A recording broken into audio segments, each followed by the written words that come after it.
안녕하세요. 반갑습니다. 화려한 미모 뒤에는 항상 뜨거운 논쟁이 따라붙기 마련입니다. 프랑스 영화계 여신 브리짓 바르도가 바로 그 주인공입니다. 1950년대와 60년대 유럽 전역을 뒤흔든 이 금발 폭탄은 모델, 배우, 가수로 활동하며 세계를 매혹시켰습니다. 당시 보수적이던 분위기 속에서 자유분방한 영혼으로 살아가던 바르도의 삶은 수많은 스캔들과 가슴 아픈 사연들로 가득 차 있었죠. 파리의 보수적인 가정에서 태어나 발레리나를 꿈꾸던 소녀는 어떻게 세계적 섹스 심벌로 변모했을까요? 그리고 왜 지금까지도 그녀의 예측 불가한 발언들이 헤드라인을 장식하고 있을까요? 바르도의 삶은 마치 한 편의 영화처럼 극적인 굴곡으로 가득 찬 이야기입니다. 화려한 스포트라이트 아래 숨겨진 진실과 충격적인 비하인드 스토리를 살펴보겠습니다. 1934년 9월 28일 파리의 부유한 가정에서 태어난 브리짓 바르도는 손끝에 닿는 모든 것이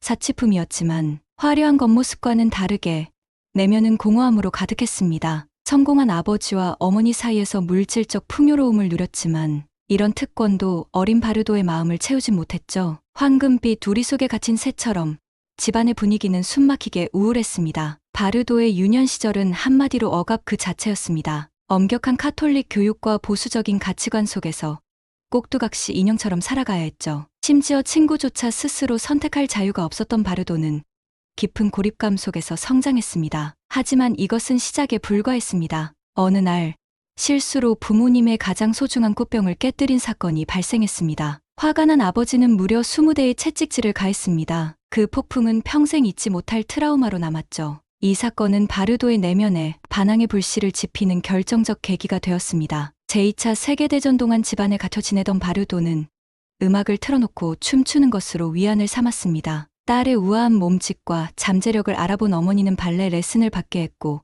발레리나로 성공하길 바랐습니다. 하지만 운명은 아이러니하게도 발레 수업이 바르도를 스캔들러스한 운명의 길로 인도하게 됩니다. 1949년 타고난 아름다움과 독특한 매력으로 엘르 매거진의 디렉터 엘렌 고든 라자레프의 눈에 들어오게 됩니다. 그리고 바르도에게 평생을 바꿀 제안이 찾아옵니다. 이것이 바로 세계적인 섹스 심벌이 탄생하는 순간이었죠. 불과 1년 만에 15세 소녀는 잡지 표지를 장식하게 됩니다. 좁은 우리에서 벗어난 바르도 앞에 세상이 활짝 열렸죠. 눈 깜짝할 사이에 영화계에서도 러브콜이 쏟아지기 시작했습니다. 하지만 한 가지 장애물이 있었습니다. 보수적인 부모님은 딸이 스크린에 등장한다는 생각만으로도 경악을 금치 못했습니다. 다행히 한 명의 든든한 지원군이 있었으니 바로 할아버지였습니다. 그러나 첫 오디션에서 고배를 마셨지만 뜻밖의 행운이 찾아옵니다. 시나리오 작가이자 신의 감독 로제 바딤의 마음을 사로잡았죠. 예상대로 부모님은 경로했습니다. 하지만 바르도에게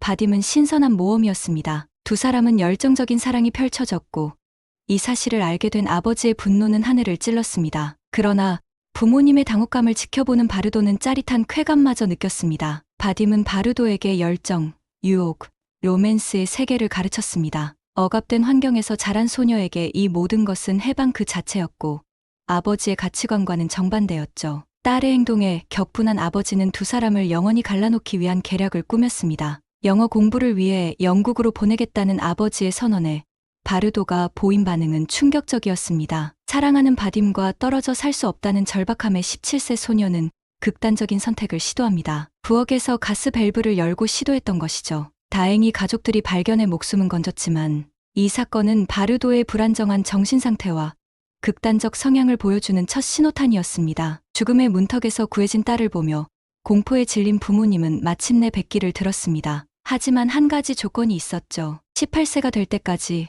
결혼은 안 된다는 지연 작전에도 두 사람의 열정은 식지 않았고 오히려 창의적인 협업으로 이어졌습니다. 바딤은 바르도를 스타로 만들기 위해 온 힘을 쏟았습니다. 첫 번째 전략은 노출이었죠. 사교 모임에 함께 참석할 때마다 바르도를 중심에 세우고 사진 작가들이 최고의 앵글을 잡을 수 있도록 배려했습니다. 심지어 다른 감독들에게 적극적으로 소개하고 바르도만을 위한 맞춤형 시나리오까지 집필했죠. 이러한 헌신적인 노력은 빛을 발하기 시작합니다. 1952년 크레이지 포 러브에서 작은 역할을 맡았지만 진정한 전환점은 다음 작품 만이나 비키니 소녀였습니다. 작은 비키니 차림으로 등장하고 짧은 누드 장면까지 연기한 이 영화는 바르도의 트레이드 마크가 되는 관능적 이미지를 확립했습니다. 프랑스의 보수적인 사회에서 이런 파격적 행보는 엄청난 충격과 논란을 불러일으켰지만 동시에 전 세계 관객들의 시선을 사로잡는 계기가 되었습니다. 마침내 18세가 된 바르도는 부모님의 실망을 뒤로하고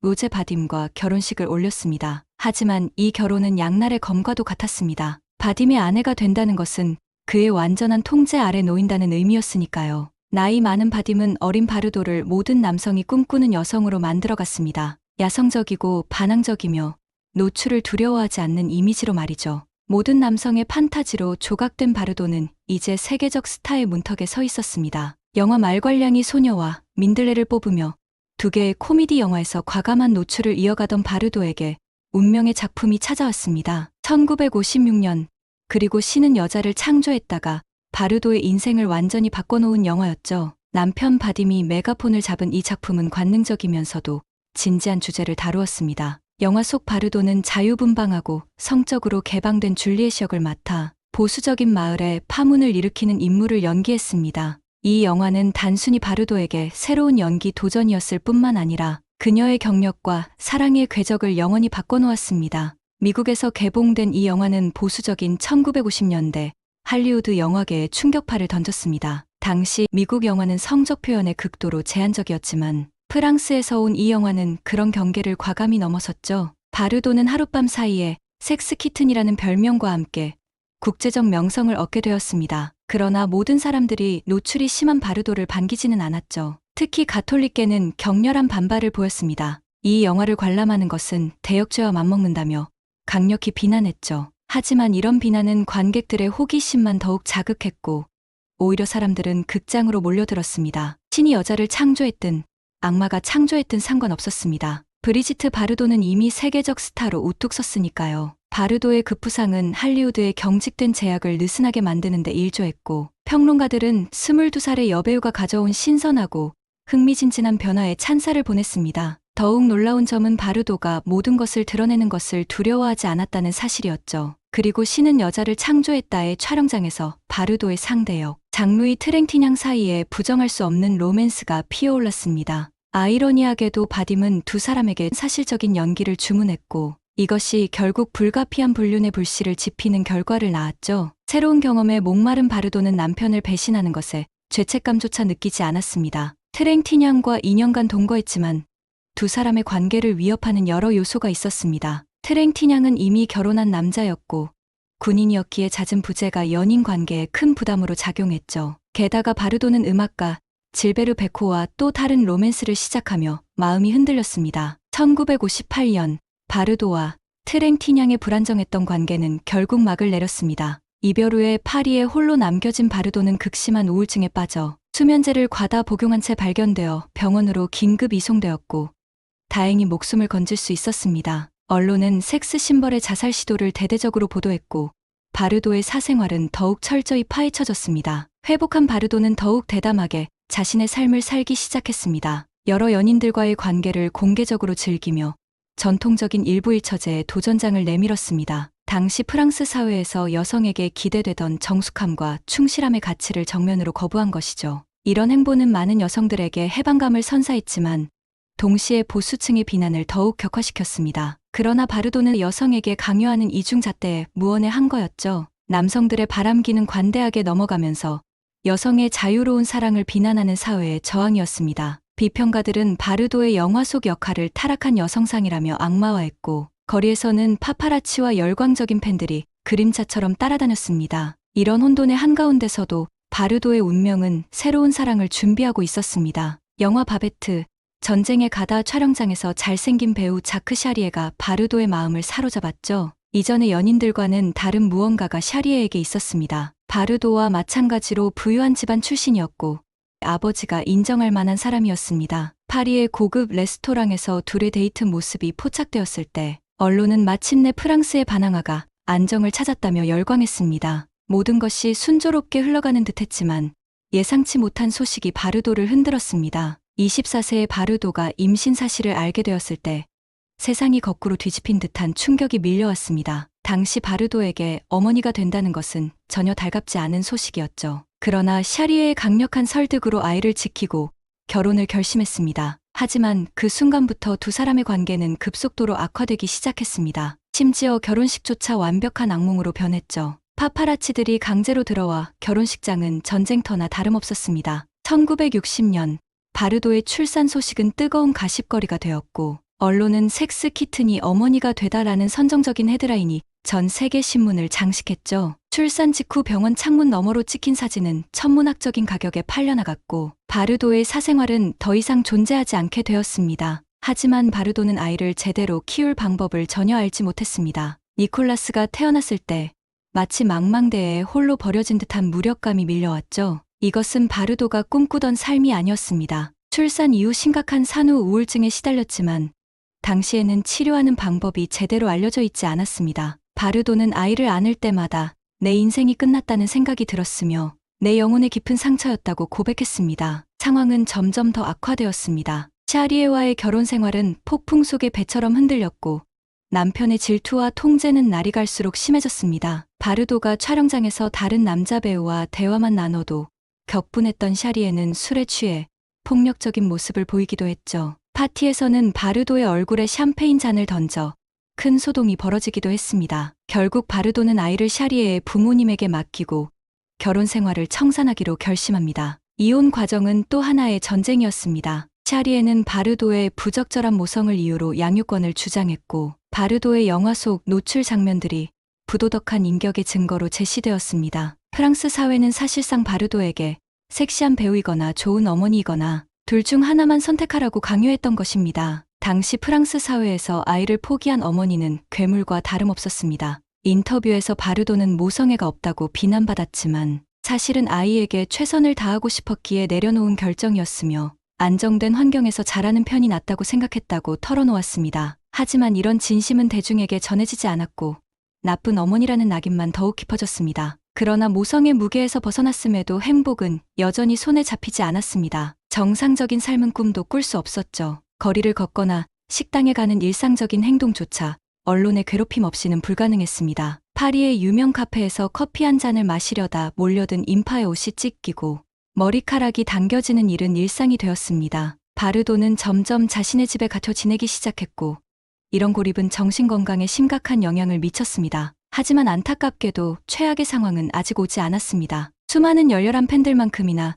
그녀를 증오하는 사람들도 많았으니까요. 어느 날 바르도는 청소부 여성과 함께 엘리베이터에 있을 때 그 여성은 바르도를 알아보았습니다. 하지만 청소부는 애정어린 팬이 아니었습니다. 엘리베이터 안에서 그 여성은 완전히 제정신을 잃고 바르도에게 소리를 지르며 달려들었습니다. 당신은 몸을 팔아 돈을 벌고 내 아들들은 나라를 위해 싸워야 한다며 모욕적인 말을 퍼부었죠. 파리 경찰은 바르도에게 신변 보호를 제안했지만 이는 또 다른 형태의 감옥처럼 느껴졌습니다. 이런 심리적 고통은 점점 심해졌고 바르도는 술과 약물에 의존하며 현실을 잊으려 했습니다. 바르도는 변화를 시도하며 더 진지한 역할에서 자신을 증명하고 싶었습니다. 영화 감독 앙리 조르주 클루조의 진실이라는 영화는 법정 드라마였지만 실제로 가장 큰 드라마는 카메라 밖에서 펼쳐졌습니다. 클루조는 바르도의 삶을 완전한 공포 이야기로 만들어버렸죠. 그는 바르도가 영화에 몰입하도록 극단적인 방법을 동원했습니다. 클루조는 배우의 실제 트라우마를 자극해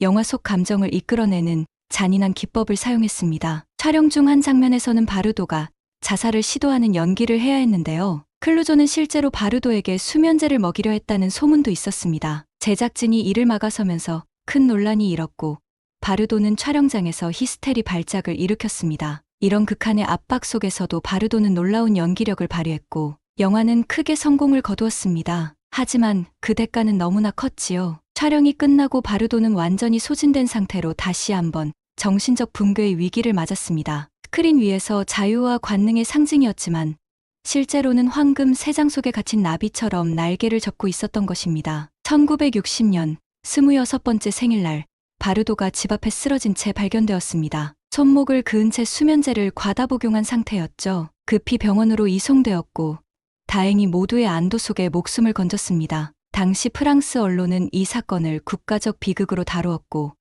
팬들은 병원 앞에서 밤새워 기도를 올렸습니다. 다행히 3개월 만에 바르도는 영화 제작 현장으로 복귀했지만 이전보다 삶의 기쁨이 사라진 상태였습니다. 마치 기계처럼 움직이는 듯했죠. 1964년까지 바르도에게 진정한 도전과 목적 의식을 되살려줄 역할이 등장하지 않았습니다. 그러나 영화 비바 마리아는 바르도를 다시 일으켜 세웠습니다. 프랑스의 유명 여배우 잔모로와 함께 연기하면서 바르도에게는 훨씬 더 높은 도전이 주어졌죠. 세상에 무감각했던 바르도는 경쟁의 불꽃을 느끼기 시작했습니다. 실제로 두 여배우는 서로를 자극하는 라이벌 관계를 즐기며 최고의 연기를 펼쳤습니다. 바르도는 모로를 능가하려 했고 모로 역시 마찬가지였습니다. 바르도와 모로는 서로 다른 매력을 가진 배우였습니다. 바르도가 본능적이고 관능적인 연기를 보여줬다면 모로는 지적이고 세련된 연기를 선보였습니다. 이런 대비가 영화에 독특한 매력을 더했습니다. 비바 마리아의 홍보는 바르도를 해외로 이끌었고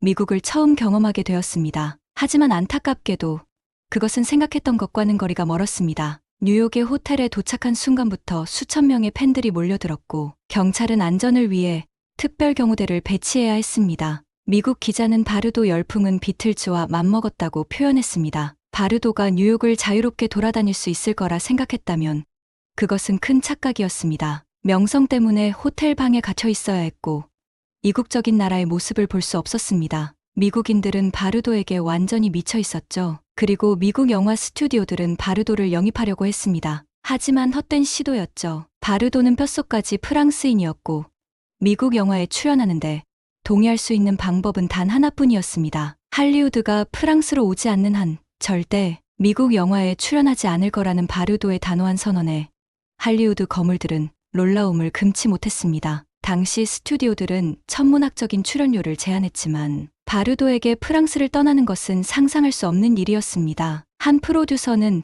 바르도는 돈으로 살 수 없는 유일한 스타였다고 회상했습니다. 미국 방문 중 바르도는 마릴린 먼로와의 만남을 기대했지만 안타깝게도 이루어지지 않았습니다. 실제로 두 여배우는 각자의 나라에서 성혁명의 상징이 되었지만 그 이면에는 깊은 고독과 우울함이 자리하고 있었죠. 그리고 미국이 바르도를 원한다면 그들이 직접 찾아와야 했습니다. 그리고 실제로 그렇게 되었습니다. 20세기 폭스는 영화 디어 브리지트를 프랑스에서 촬영하기로 결정했고 덕분에 바르도는 할리우드 스타 지미 스튜어트와 함께 작업할 기회를 얻었습니다. 그러나 촬영 중 문화적 차이를 극명하게 보여주었습니다. 스튜어트가 정확히 시간을 지키고 대본을 완벽히 외우는 동안 바르도는 즉흥적으로 연기하며 지시를 무시했습니다. 자유분방한 스타일이 할리우드의 엄격한 시스템과 맞지 않음을 느꼈던 것이죠. 바르도는 재산이나 명성이 아닌 진정으로 자신을 사랑해줄 남자를 찾기 어려웠습니다. 그때 귄터 작스 백만장자 플레이보이가 등장했습니다. 1966년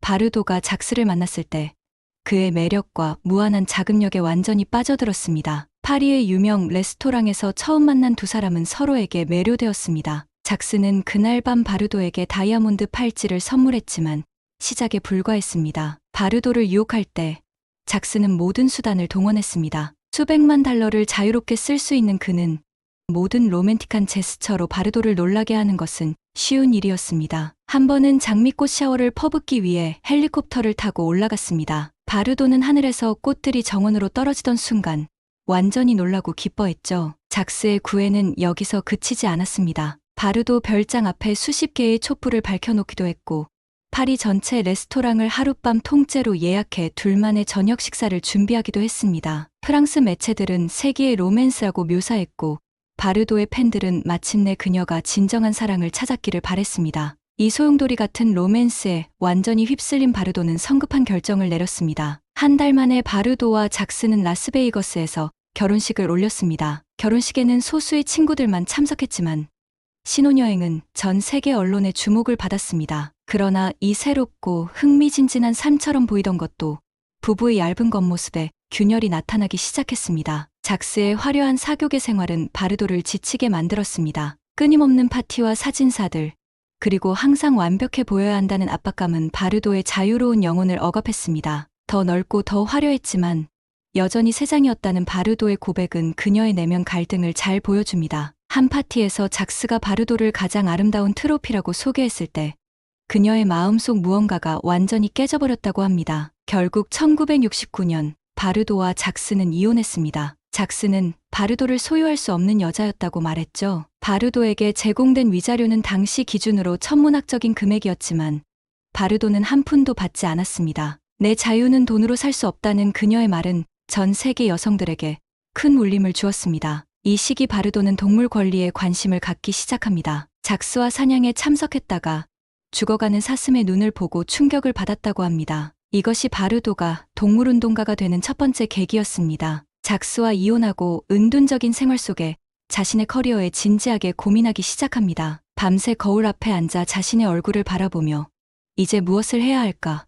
라고 스스로에게 물었다고 합니다. 그리고 마침내 용기 있는 결정을 내렸습니다. 바르도는 영화를 그만두기로 결정합니다. 처음에는 아무도 믿지 않았습니다. 모두 그저 일종의 짜증 부리기라고 생각했고 곧 돌아올 거라고 예상했죠. 하지만 그들은 틀렸습니다. 39세 나이에 바르도는 영화계의 영원한 작별을 고했습니다. 파리의 기자회견에서 내 영혼이 더 이상 이 일을 견딜 수 없다며 눈물을 흘렸습니다. 은퇴 발표 직후 프랑스 대통령은 직접 전화를 걸어 결정을 재고해달라고 요청했다고 합니다. 할리우드에서는 천문학적인 출연료를 제안하는 전보가 쏟아졌고 팬들은 수천 통의 편지를 보냈습니다. 하지만 바르도의 결심은 확고했습니다. 은퇴 후 바르도는 동물 권리 운동에 전념하기 시작했고 또 다른 형태의 논란을 불러일으켰습니다. 프랑스 정부와 공개적으로 대립하며 동물들은 인간보다 더 순수하고 진실하다는 도발적인 발언으로 헤드라인을 장식했습니다. 영화계를 떠난 후에도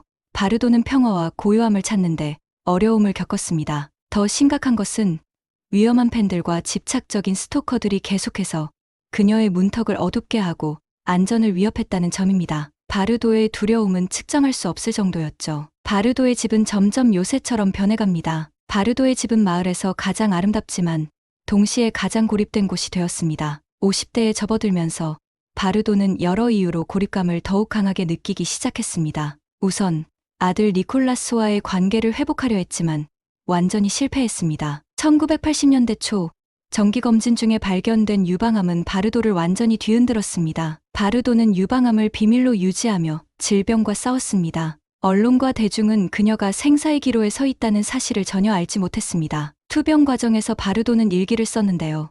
두 번째 삶이라는 제목으로 출판될 뻔했으나 취소했습니다. 다행히 치료는 성공적이었고 바르도는 완전히 회복되었습니다. 바르도에게는 생일마다 극적인 제스처를 취하는 특별한 습관이 있었습니다. 39번째 생일에는 연기 은퇴를 선언했고 40번째 생일에는 플레이보이 매거진의 포즈를 취해 전 세계를 충격에 빠뜨렸습니다. 파리 언론은 바르도의 생일은 프랑스 국경일만큼이나 중요한 이벤트가 되었다고 기록했을 정도였죠. 하지만 이 모든 사건들은 1983년 49번째 생일에 일어난 사건에 비하면 아무것도 아니었습니다. 수면제와 레드 와인을 과다 복용했습니다. 가까스로 목숨을 건졌지만 바르도는 살아남은 것이 다행이었습니다. 병원 침대에 누워 천장을 바라보며 자신의 삶을 기록으로 남기기로 결심했다고 합니다. 이 결정이 얼마나 많은 사람들에게 상처를 줄지 전혀 예상하지 못한 채로 말이죠. 열정, 기백, 그리고 많은 원한을 담아 글을 썼습니다. 출판사조차 이 책이 법적 문제를 일으킬 수 있다고 경고했지만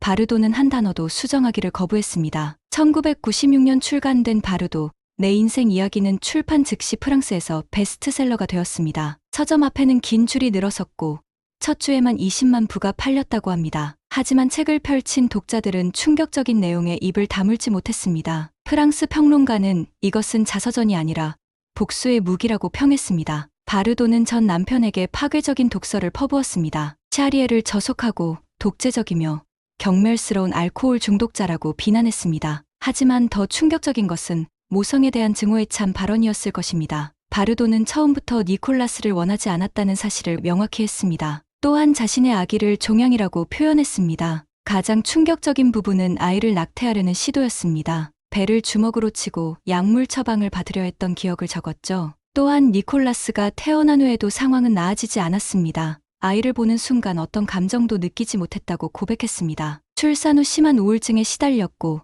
아이를 돌보는 것을 거부했다고 합니다. 심지어 아기가 울 때마다 귀를 막고 비명을 질렀다고 합니다. 바르도의 자서전이 출간된 지 일주일 만에 샤리에는 100만 파운드, 약 19억 원의 명예훼손 소송을 제기했습니다. 파리 법원에서 열린 재판은 프랑스 역사상 가장 주목받는 소송 중 하나가 되었습니다. 법정 밖에는 수백 명의 기자들이 몰려들었고 재판 과정은 생중계되었습니다. 재판은 바르도에게 불리하게 진행되었죠. 판사는 개인의 표현의 자유가 중요하지만 타인의 명예를 훼손하는 것은 정당화될 수 없다고 판결했습니다. 바르도는 25만 프랑, 약 4억 원의 손해배상금을 지불하고 책의 해당 부분을 삭제한 개정판을 출간해야 했습니다. 하지만 금전적 손해보다 더 큰 것은 이미지의 실추였습니다. 프랑스 대중은 바르도의 고백에 충격을 받았습니다. 한때 국가의 자랑이었던 여배우가 이제는 나쁜 어머니의 상징이 되었습니다. 파리의 거리에서는 바르도의 포스터가 훼손되었고 팬클럽은 해체되었습니다. 판결 후 바르도는 승리의 미소를 지으며 법정을 빠져나갔지만 이 싸움이 끝났다고 생각했다면 크게 오산이었습니다. 남편 샤리에는 더욱 악랄한 복수를 준비하고 있었으니까요. 바르도의 자서전에 대응해 샤리에도 자신의 책을 출판하기로 결정했습니다. 제목을 정할 때 확실히 핵심을 찔렀습니다. 브리지트 바르도에게 보내는 나의 응답이라는 직설적인 제목을 붙였죠. 이 영리하고 다소 옹졸한 맞대응은 바르도를 완전히 격분시켰습니다. 이 스캔들 이후 바르도는 더욱 은둔 생활로 들어갔습니다. 집에서 거의 나오지 않았고 인터뷰 요청을 모두 거절했습니다. 하지만 바르도의 이야기는 여기서 끝나지 않았습니다. 동물 권리 활동은 점점 더 과격해졌고 정치적 발언은 더욱 도발적이 되었습니다. 한때 섹스 심벌이었던 그녀는 이제 프랑스에서 가장 논란이 많은 공인 중 하나로 변모했습니다. 2000년대에 들어서면서 바르도는 극우 정치인들과 가까워지기 시작했습니다. 이민자들에게 부정적인 발언으로 여러 차례 혐오 발언 혐의로 기소되었고 상당한 벌금형을 선고받았습니다. 한때 자유와 해방의 상징이었던 여성이 이제는 편협함의 대명사가 되어버린 아이러니한 상황이 펼쳐졌습니다. 바르도의 자택에는 이제 수십 마리의 고양이, 당나귀, 말 등 구조된 동물들의 안식처가 되었습니다. 바르도는 자신의 재산 대부분을 1986년 설립한 동물보호재단에 기부했습니다. 2021년 87세 생일을 맞은 바르도는 프랑스 대통령에게 공개 서한을 보냈습니다. 내 생일 선물로 프랑스의 모든 도살장에 CCTV를 설치해주세요. 이 요청은 수십만 명의 서명을 받았고 프랑스 의회에서 진지하게 논의되었습니다. 아름다움의 축복과 저주를 동시에 경험한 바르도는 끝까지 자신만의 길을 걸었습니다. 결국 바르도는 자신이 항상 원했던 것을 얻었는지도 모릅니다. 비록 그 자유가 고립과 논란의 대가로 얻어진 것이라 할지라도 말입니다. 현재 바르도의 네 번째 결혼은 가장 긴 결혼으로 기록되고 있으며 사업가 베르나르 도르마를 1992년 7월에 만나 결혼했습니다. 오늘도 시청해 주셔서 감사합니다.